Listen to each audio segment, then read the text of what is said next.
Senator Orji Uzor-Kalu, a former Abia State governor, is now a free man. And that's the matter we will take on tonight on the program. On Friday, the Supreme Court nullified the judgment which convicted the former governor. It was a unanimous judgment of a 7-man panel of the Apex Court, and it set aside a judgment against the Senate Chief Whip and that of Mr. Udeogu, a former Director of Finance and Account at the Abia State Government House. The Supreme Court gave the judgment on Friday, about 5 months after both men were convicted of corruption allegations leveled against them by the federal government. Take a look at how this has panned out over the years.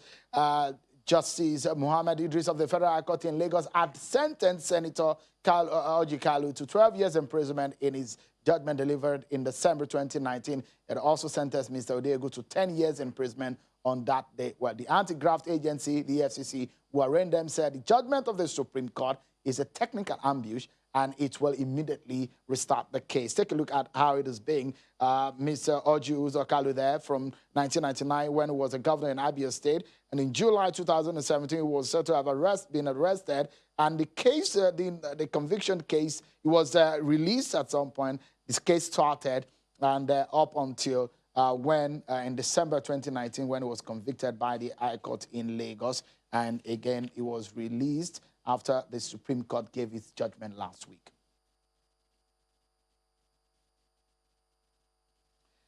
All right, let's go to our Abuja studio now, where I'm being joined by Mr. Maxwell Opara. He's a constitution lawyer. Thank you so much, Mr. Opara. The EFCC said this is a technical ambush. Do you see it as such, too? Well, what actually happened is the Supreme Court has given a judgment. I don't want to correct one impression. Uzor-Kalu is not a free man because the charge in question is still intact. The Supreme Court never nullified that charge. What the Supreme Court said is that the Section 396, Sub 7 of the Administration of Criminal Justice Act is inconsistent with the 1999 Constitution because based on the submission of the counsel to the second convict who appealed against that particular unconstitutionality, the court said once you are appointed as a court of appeal judge, you have no business to come to the lower court for whatever reason. That particular Section 396 Sub 7 of the Administration of Criminal Justice Act is inconsistent with the 1999 Constitution as amended. And it was based on that, the court said the fiat given by the President, the Court of Appeal, to Justice Idris to go and deliver judgment on that particular Uzor-Kalu's matter is a nullity. And to that extent, it's null and void. So he now ordered, the court now ordered the court to start afresh in the matter. That is just what actually happened. The charge is still intact. The Uzor-Kalu will say EFCC can still arraign Uzor-Kalu for him to face the trial. But what the court states is what the position of the law to my own understanding. But the EFCC, what's your reaction to what the EFCC said? That the judgment is unfortunate and is a technical ambush. Do you see it as such? No. I don't think that is a technical ambush because it is the problem of the law, not the problem of EFCC, not the problem of Uzor-Kalu. It's the problem of the law. And you see, when this particular law is being enacted, it was enacted with a good intention, just to fast-track the administration of criminal justice system in Nigeria, to make sure that we have quick trial in everything that has to do with crime in Nigeria. That is the intention of that particular law. So now the council representing not Uzor-Kalu, let us get this thing right, because Uzor-Kalu never appealed against that particular unconstitutionality of Section 396 sub 7 of the Administration of Criminal Justice Act. Is the lawyer to the second convict who appealed against it. Remember that Uzor-Kalu's substantive appeal is still there at the Court of Appeal. So it was based on that. The court said, no, the judge, you have no jurisdiction ab initio to deliver that judgment. And you cannot place something or not and expect it to stand. No matter how we may feel at it, how moral we may feel at it, how emotional we may feel at it, we are talking about law. The law said, no, as a court of appeal, you have been elevated from Federal High Court to Court of Appeal. Coming back to deliver judgment is against it, because the law, I think Section 240 of the 1999 Constitution said the Court of Appeal, your own business is to hear appeal from National Industrial Court, from Federal High Court, from FCT High Court, not for you to come back to the trial court after you have been elevated. Remember that this particular matter has been delivered by Supreme Court. I think that was in 1979 or thereabout, when Emeka Guje AC was elevated from trial court to Court of Appeal, and he delivered judgment. And the letter of his appointment said he has been appointed 2 days before he delivered that judgment. And based on that, the Supreme Court said, no, you are a Court of Appeal judge, going by your letter of appointment, as at the time you delivered the judgment. So you have no business coming back to the trial court to deliver judgment. So though, what... Just a moment, we need to take a break. But up next, the EFCC claims the Supreme Court judgment is a technical ambush. More on the Orji Uzor-Kalu matter and the legal issues that have been raised. Don't go anywhere, everyone. We'll be right back. Thank you so much, everyone, for staying with us. We're discussing the matter involving Senator Orji Uzor-Kalu. Supreme Court ruled and dismissed the case for retrial at the lower court on Friday.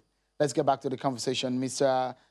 Maxwell Opara has been speaking with us. Mr. Opara, there is some document which surfaced that some of the lawyers of Senator Kalu were the ones who had asked earlier on for the jurisdiction of that judge to recuse himself at first from that case. So it comes out at the end of the day that the Supreme Court now ruled on that matter. Are you reading the line in between all of this issue that some lawyers are debating? Anyway, I don't want to, the duty of a lawyer is to ensure that you defend your clients. That is the primary duty of a lawyer. So, and you should do everything humanly possible within the law to make sure that you put up a defense, especially in a criminal matter. Remember that in a criminal matter, they said you must prove your case beyond reasonable doubt. And where there is any order of doubt, it should be resolved in favor of the accused person. Now, what are we saying is that the person who wrote the letter is a counsel to Orji Uzor-Kalu, not the counsel to the second convict, because Orji Uzor-Kalu never appealed against that interlocutory application, saying that the judge should excuse himself from delivering the judgment. Is the counsel for the second convict that filed that particular application. And the EFCC cannot talk about ambush, because when you're talking about ambush means that you are not put on notice. They put the EFCC on notice. They served them on that motion. That motion was argued, and the judge said, no, I have jurisdiction to deliver this judgment. And he went ahead to deliver the judgment. And now the lawyer now also appealed to Court of Appeal and there to Supreme Court. And Supreme Court said, no, the submission of counsel to the second convict to us, I think, is inconsistent with So just a moment. Let's get another perspective. I've now been joined by a senior advocate of Nigeria, Mr. Yemi Candid Johnson. Thank you so much, senior advocate, for joining us tonight. Let me get your reaction on the Supreme Court's verdict on the case involving Senator Orji Uzor-Kalu. Well, here is a case of an elected public officer who has been convicted on the fact of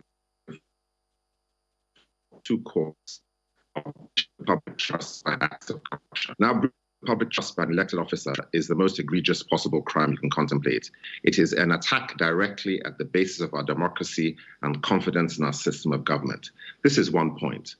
The second point that struck me about the judgment is that Orji Uzor-Kalu must be the most privileged criminal accused in the country, because he was convicted in December, and the Supreme Court has heard and reversed his conviction barely 3 months later. The normal course of time for an ordinary human being coming before our courts is maybe 10 to 15 years. So obviously he's a very special defendant.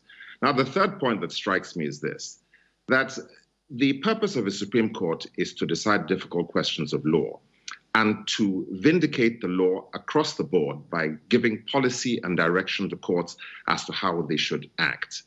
The responsibility of the court in a case like this is to demonstrate the vindication of the public outrage, the public interest in criminal justice, and in the accountability of elected officers.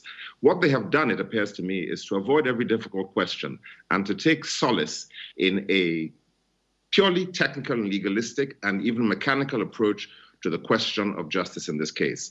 The justice in this case and the vindication of the public interest in this case is not in whether a judge who was obviously qualified to hear the case heard the case and whether technically he should not have heard it. The court should have considered this question within the context of the overriding duty to vindicate the public right, to give confidence to Nigerians that when law is administered, it is law that is administered in the interest of all Nigerians and without any sacred cows. It seems to me that Orji-Kalu is a sacred cow and that he has escaped by legal sleight of hand. There is no other way to put it. But has he escaped, senior advocate, because, and again, clarify for us, if the Supreme Court put aside for a retrial or from a court that convicted him, he's no longer a convict, is it? That is the effect of the Supreme Court decision.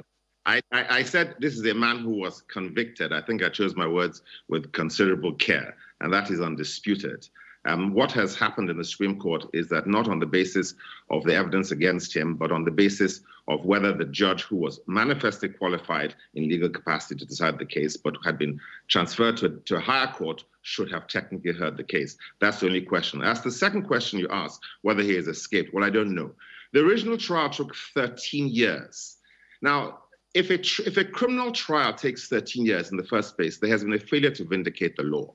If a public officer behaves in the way that is alleged in this case, then the public is entitled to know in the shortest possible time whether he's guilty or not.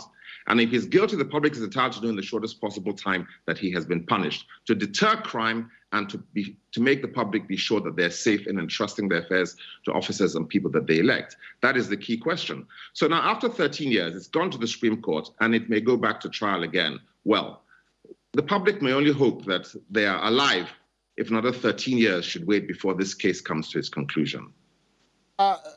Senior advocate, again, the case involving the judge that sat on Uzor-Kalu's case at the Federal High Court in Lagos is more or less an administrative and a procedural issue, because at the time when he was being promoted to a higher court, it meant that he should, naturally, what should have happened as soon as he was handling that case and his promotion came? What naturally do you think should have happened? Well, there are many things that could have happened. As I said, this is a technical matter. He was qualified to hear a case as a Federal High Court judge. The question is whether the requirement that a judge who decides a case in the Federal High Court should be a judge of the court at that time. That is a question of facts and a question of statutory law. In fact, the statute that was taken to the court, the Administration of Criminal Justice Act, had specifically addressed this problem by making it possible for a judge who had been elevated to conclude a case, because that is in the interest of justice. The prompt and efficient disposal of cases is in the interest of justice. It was a public policy decision which the legislation was intended to preserve. The Supreme Court threw that aside on the basis of the view that the words "a judge who is a judge of that court," which is in the Constitution, which should have been resolved as a matter of fact and a matter of law, did not entitle this judge to hear the case. Now, it's a technical escape. It's a question of jurisdiction, which I think is sterile, and more so in the face of what has been alleged here and the threat to public confidence in the administration of justice and the vindication of criminal law, which is the primary function of the Supreme Court. The job of the Supreme Court is not to fiddle around with technicalities and avoid the justice of a case. The job of the Supreme Court is to dictate policy and to show direction and to establish that the law in Nigeria will be vindicated across the board. This is an egregious breach of the public trust. And it seems to me that the aversion of conviction in this case is very dangerous for confidence in the rule of law in Nigeria. Let me, for a moment, because we've gotten to the home stretch, Mr. Opara in our Abuja studio, let me get your final word on the program on this matter in 30 seconds. Yes, with due respect to the learned sec, you see, the only problem where the general public is asking question is, how can this matter travel within the space of 5 months from High Court to Supreme Court and judgment delivered? That is the only area where everybody is asking questions, because as a lawyer, I have a matter there in the Supreme Court that is lying there for the past 4 years, and nothing has been done about it. Now, but on the issue of this particular one, it has to do with constitutionality, and there is no way the Supreme Court would have wriggled out of it. And the Supreme Court did not say the charge is invalid. Say, go and retry. And talking about 13 years, I doubt whether the matter will last for 13 years. Remember that this matter that started in 2007 has traveled from High Court to Supreme Court 3 good times under interlocutory application. So now all those issues Uzor-Kalu raised has been dealt with by the trial court. So if, and the EFCC have told the entire country that we have all our arsenal intact, our evidence are intact, our witnesses are intact, we are going back to court with full force. So if the EFCC are serious, they can commence that. Thank God that court has will resume by tomorrow. They can go back to court, put their arsenals and their witnesses together, then address the issue. In the space of 1 year, they will secure judgment in that this particular judgment did not affect the charge itself. Mr. Opara, let me give the senior advocate a moment for his final take. Senior advocate, just about 20 seconds for your final word, sir. Well, my final words are this is not a matter that to struggle to understand. The system of justice should be accessible, it should be rational, it should be easy to approach. This whole complicated rigmarole of arguments as to whether there was a technical breach or administrative breach is quite irrelevant to the public. What the public sees is that an indicted and a convicted public official who is accused of breaching the public trust has escaped by a legal series of magician's tricks at the highest possible speed. Now, this is a responsibility of the courts to explain. It's not my job.